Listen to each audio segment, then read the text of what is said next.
My daughter handed me a slice of pumpkin pie at the Thanksgiving table and told me she loved me. 3 hours later, I was standing in her home office with the door closed and my hands trembling, staring at a folder with my name printed on the tab. What was inside wasn't a family misunderstanding. It wasn't a mistake. It was a legal strategy. 12 pages of carefully prepared documents designed to have me declared mentally incompetent and hand control of every dollar I had ever earned to my daughter and her husband. Before I tell you how a holiday dinner became the opening move in a war for my own life, let me ask you to hit that like button and leave a comment telling me where you're watching from, because what happened next is something every parent over 60 needs to hear. I spent 31 years as a senior investigator with the IRS Criminal Investigation Division. I have sat across tables from people who stole tens of millions of dollars and watched them smile at me like they were innocent. I know what deception looks like when it has been rehearsed. I know the particular stillness of a face trying not to show anything at all. I recognized it at dinner that afternoon, and I told myself I was wrong. That is the thing about family. You want to be wrong so badly that you ignore the part of your brain that has never once been wrong professionally. The holiday had started the way holidays do when the grief is still fresh. My wife passed 22 months ago, a Wednesday in January that I do not talk about. She and I had built everything together over 40 years, a house paid off, a retirement account that reflected a lifetime of careful choices, and a daughter we had raised, to be honest. After the funeral, my daughter began calling more often. She and her husband drove out to help me sort through her mother's things, and I was grateful. I told myself that grief was drawing us closer. I did not notice that every time my son-in-law came through the front door, his eyes moved to the bookshelves, the furniture, the framed artwork on the walls, like a man quietly calculating square footage. By spring, the calls had shifted. My daughter started asking about my accounts. She framed it as, "Concern, Dad. You have so much to manage alone. We just want to make sure everything is organized." She suggested I give her husband limited access to my brokerage account, just to keep an eye on things, just in case. I declined, politely. She asked again the following month. I declined again. Her husband sent me an article about elder financial planning and wrote, in the subject line of the email, "Just something to think about." I filed the email in a folder I labeled "Something to Think About" and thought about it quite a lot. The Thanksgiving invitation came with warmth and effort. My daughter cooked everything from scratch. The table was set with my late wife's china, which my daughter had quietly taken home in the months following the funeral to keep safe, she had said. The dining room smelled of rosemary and roasting meat. My son-in-law opened a bottle of wine and poured generously. Their 2 children ran through the living room and my son-in-law corralled them cheerfully, performing fatherhood with the easy confidence of a man who knew he was being watched and approved of. Midway through dinner, I felt a headache beginning behind my left eye. I excused myself to find an aspirin. My daughter pointed me toward the hall bathroom, but I had been to this house enough times to know there was a better-stocked medicine cabinet in the small bathroom adjacent to their home office. I went down the hall. The office door was ajar. I pushed into the bathroom, found the aspirin, swallowed 2 with tap water, and on the way out I glanced at the desk. There was a folder on it, cream-colored, the kind you buy at an office supply store, the kind that means paperwork is being organized rather than just shuffled. My name was on the tab. Not my daughter's name, not a household bill. My full name first, middle, last typed and printed on a white label. I stood there for a moment.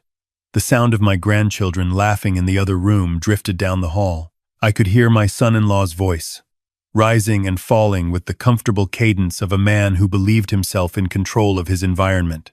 I picked up the folder. The first document was a petition for adult guardianship filed in the county probate court. The petitioner was my daughter. The respondent was me. The stated basis for the petition was, and I read the exact words 3 times, progressive cognitive decline consistent with early-stage dementia, rendering the respondent unable to manage his financial affairs or make sound personal decisions without oversight. Attached to the petition was a psychiatric evaluation.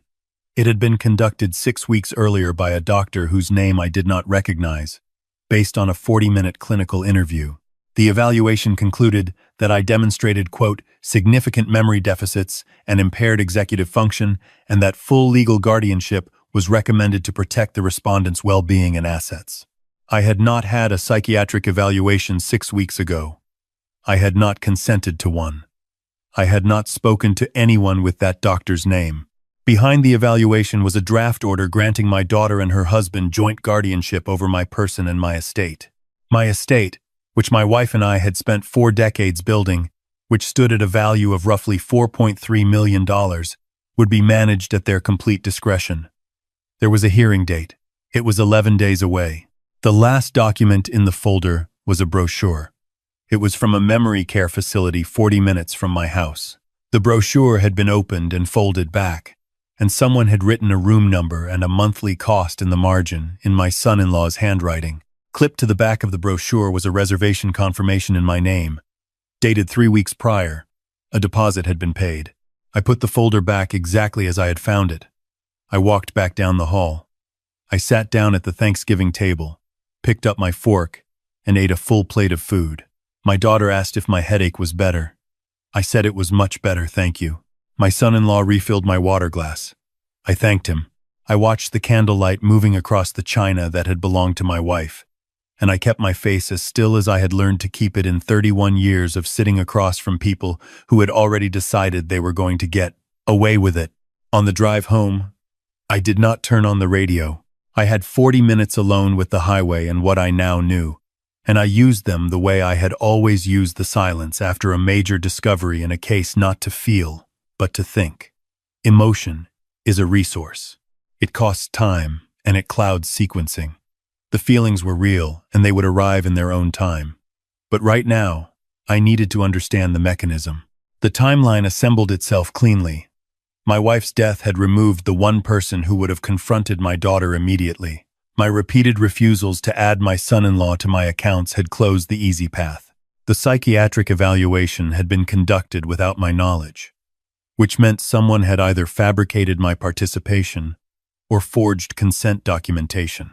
The guardianship petition had been filed with the court, which meant it was already a matter of public record. The hearing was in 11 days. If I walked into that courtroom without preparation, I would be walking in as the respondent in a competency proceeding, and I would be doing it alone, against a petition supported by a psychiatric evaluation that I could not immediately disprove. I pulled into my driveway and sat in the car for a long time. The house was dark and it was fully dark outside, and I sat there looking at the front door, the one my wife had repainted the summer before she got sick. A deep green, she said, would make the whole neighborhood feel like autumn. I had not changed it. I did not plan to. Then I went inside and called my attorney. Her name is Patricia Vance, and she has handled my estate planning for 16 years. She answered on the third ring, her voice careful with the particular alertness of someone who has learned that calls after 8 o'clock are rarely simple. I told her what I had found. I did not editorialize. I laid out the documents in sequence. The petition, the evaluation, the guardianship order draft, the facility brochure, the reservation, the hearing date. I told her the doctor's name. I gave her the docket number from the bottom of the petition. I spoke the way I had always spoken when presenting a case, in chronological order with no speculation included until all facts were stated. There was a long pause. Then Patricia said, "Listen to me carefully. Do not contact your daughter. Do not contact her husband.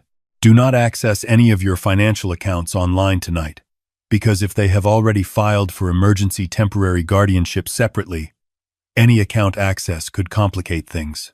Call me at 8 o'clock tomorrow morning and we will begin. Can you do that?" I said yes. She paused again. Then she said, "I'm sorry, Raymond. This is an ugly thing. I'll need to work tonight." I hung up the phone and did what she said, which meant I did not sleep. I sat in my armchair in the room where my wife and I had spent 30 years of evenings, and I let the facts arrange themselves in the dark. The guardianship petition would argue I was no longer competent to manage my own life. My daughter and her husband would stand in a courtroom and tell a judge that the man who had spent 3 decades dismantling the financial crimes of sophisticated fraudsters could no longer be trusted to manage his own affairs. They were counting on my age, on my grief, on the absence of anyone who would fight for me loudly enough to matter. They had looked at me and seen a resource that was running out of time to protect itself. They had not considered one thing. 8 months ago, shortly after my daughter's husband sent me the second email about elder financial planning, I had quietly made an appointment with a neuropsychologist at a university medical center 2 counties over. It was not a 40-minute interview.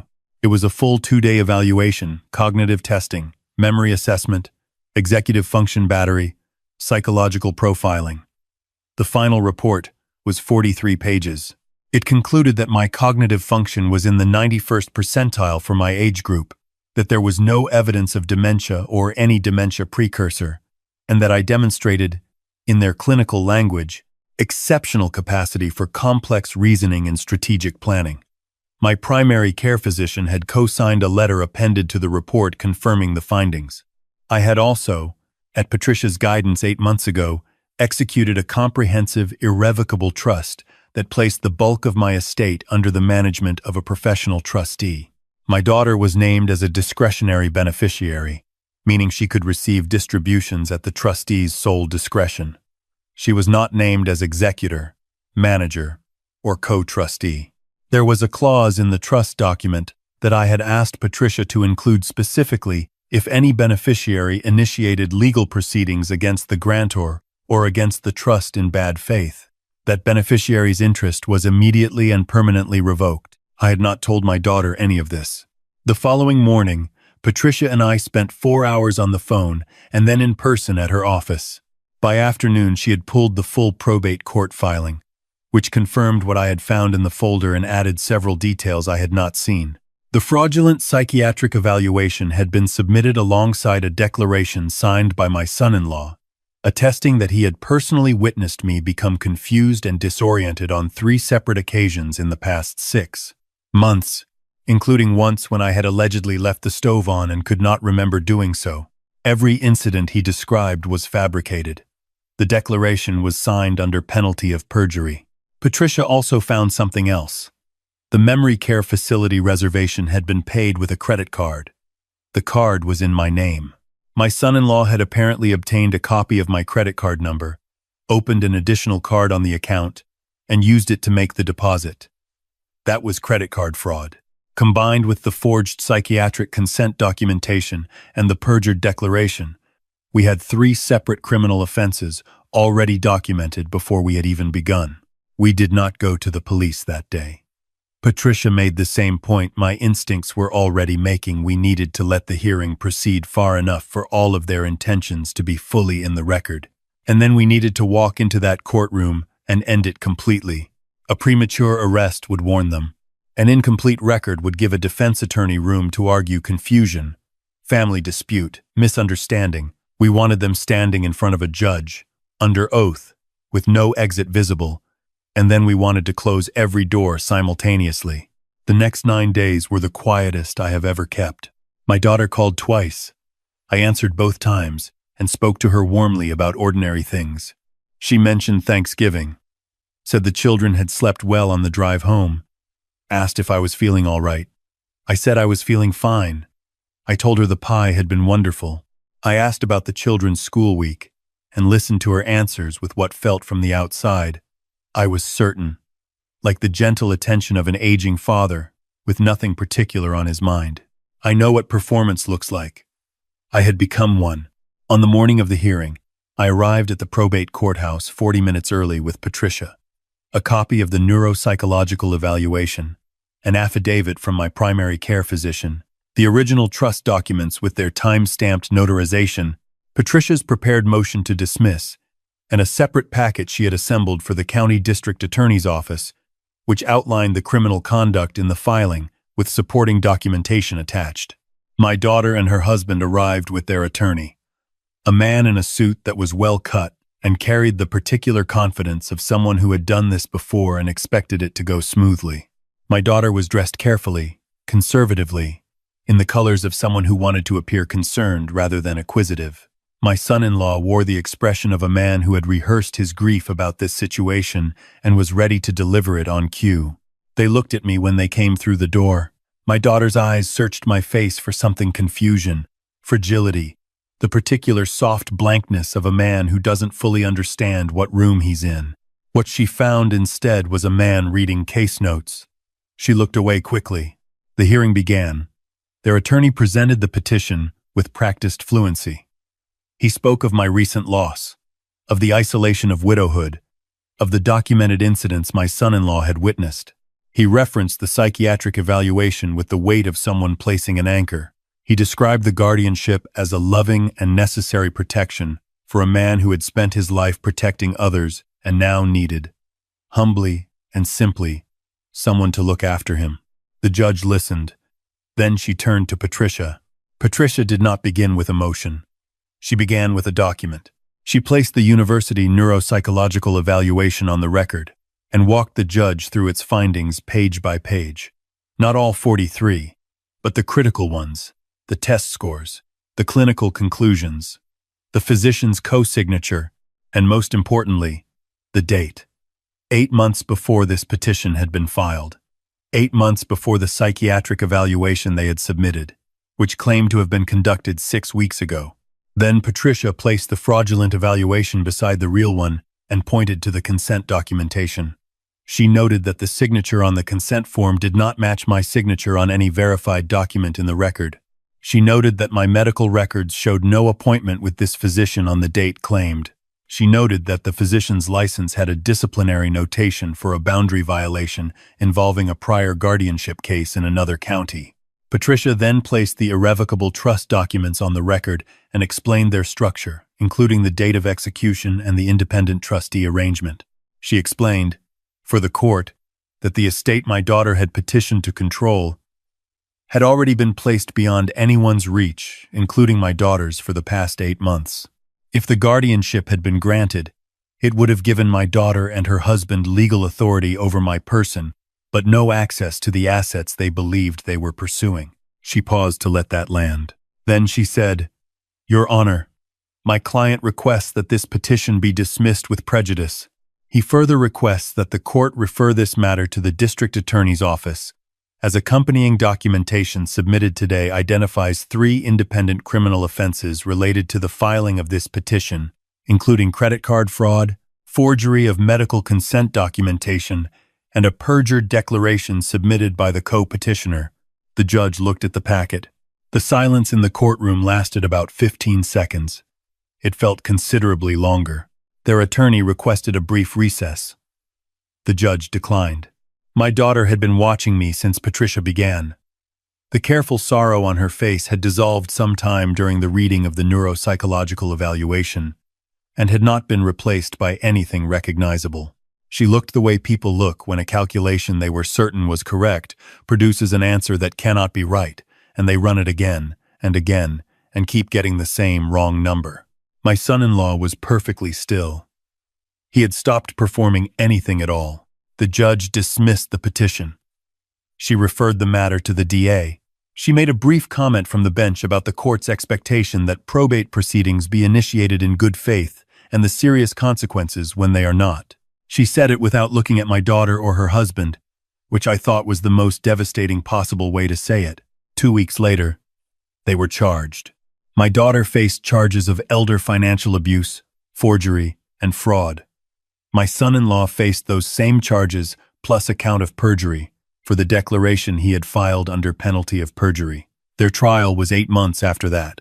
The evidence was not difficult to present: the fraudulent evaluation, the forged consent, the credit card used in my name, the perjured declaration, the reservation paid for without my knowledge. A jury deliberated for less than a day. My daughter was sentenced to 4 years. My son-in-law received 6, the additional time reflecting the perjury count and the court's finding that he had been the primary architect of the scheme. The judge noted, in sentencing, that the targeting of an elderly widower by members of his own family represented a particular callousness that the sentence was intended to reflect. I was not in the courtroom for the sentencing. I had been there for the verdict, which was enough. I drove home alone. I did not turn on the radio. What I felt on that drive was not what I expected to feel. There was no triumph in it. There was a kind of cold, factual completion. the way a long equation feels when the final line resolves cleanly and you set down your pen. I had done what the situation required. I had done it without panic and without cruelty and without a single moment of improvisation, because I had understood 8 months ago that this moment was coming, and I had prepared for it the only way I knew how, which was methodically, and in writing, and with documentation that could not be argued away. But driving home through the November dark, I thought about my daughter as a child. There is a photograph on my desk of her at 6 years old, sitting in my lap at a baseball game, wearing a hat that was 3 sizes too large and eating a hot dog with both hands and squinting into the afternoon sun. Her mother had taken that picture. When I look at it, I see a child who had everything she needed. I cannot point to the moment when enough stopped being enough. I cannot tell you which choice, which year, which appetite growing unchecked led her to a probate courtroom with a fraudulent psychiatric evaluation and her father's name on a memory care reservation. I have thought about it many times. I do not have an answer. What I know is that I did not put the greed in her hands. I could not have removed it without her cooperation, and she did not offer any. The trust, of course, remained intact. The clause had been triggered. My daughter's discretionary beneficiary interest was permanently revoked by the terms of the document she had never known existed. The estate remained with the independent trustee, structured for distribution according to my revised wishes. I called Patricia the week after the sentencing and told her what I wanted to do. There is an organization in this state that provides free legal representation to elderly adults facing guardianship abuse, elder financial fraud, and exploitation by family members. They are underfunded. They turn away cases every month because they do not have the staff to take them. A significant donation, Patricia said, would allow them to hire 2 additional attorneys and expand their intake capacity considerably. I told her to make it happen. The check was large. It was made out in full to the organization. In the memo line, I wrote what I had always believed and what this experience had made irrefutable, that a person's capacity to reason and resist and protect themselves is worth defending at any cost. I signed my name with the same hand that had signed 31 years of case reports, and the signature was steady, and it was mine, and no one in the world could argue otherwise. I still drive past the memory care facility sometimes when I take the long route into town.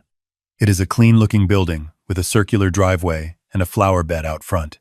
I do not think about what it would have been like to be delivered there against my will by the 2 people I had trusted most in the world after my wife. I think instead about the men and women who are in facilities like that one right now, against their will, whose families filed the right paperwork and had the evaluation done and hired the attorney and walked into the courtroom before anyone who loved them had time to prepare. I think about how many of them had no one with 31 years of criminal investigation behind their name, no Patricia Vance, no irrevocable trust already in place. That is the reason I tell this story. Not for vindication. Not to warn my daughter about consequences she is now living. But because what happened to me is happening right now to someone's father who does not know he is already in the trap. Someone who believes the Thanksgiving invitation is just an invitation. Someone who hands over his account password because he wants to be helpful. Someone who signs a document because he trusts the person who slid it across the table and said it was just a formality. There is no age at which your judgment stops mattering. There is no grief deep enough to justify surrendering your legal autonomy to someone who has not earned it. And there is no family bond that insulates a person from the truth of who they have chosen to become. I still sit in the armchair my wife always said I would become a permanent part of. The house is quiet in a way that used to feel like loss, and now mostly feels like mine. On the desk in the next room is the photograph of my daughter at 6 years old, squinting into the sun. I have not put it away. I am not sure I will. The man in that photograph with the child in his lap did nothing wrong. He loved a child completely and raised her with everything he had. And whatever she did with that love afterward was her own accounting to settle, in a court that is not mine to convene. I have balanced the only ledger I was responsible for. The final entry is clean. If this story reached you today, please leave a comment and tell me where you're watching from. And if you know someone who needs to hear it, a parent, a grandparent, A friend who just lost their spouse and whose family has suddenly become very interested in their finances, share this video with them. Because the best time to prepare is before anyone has filed the paperwork. The second best time is right now.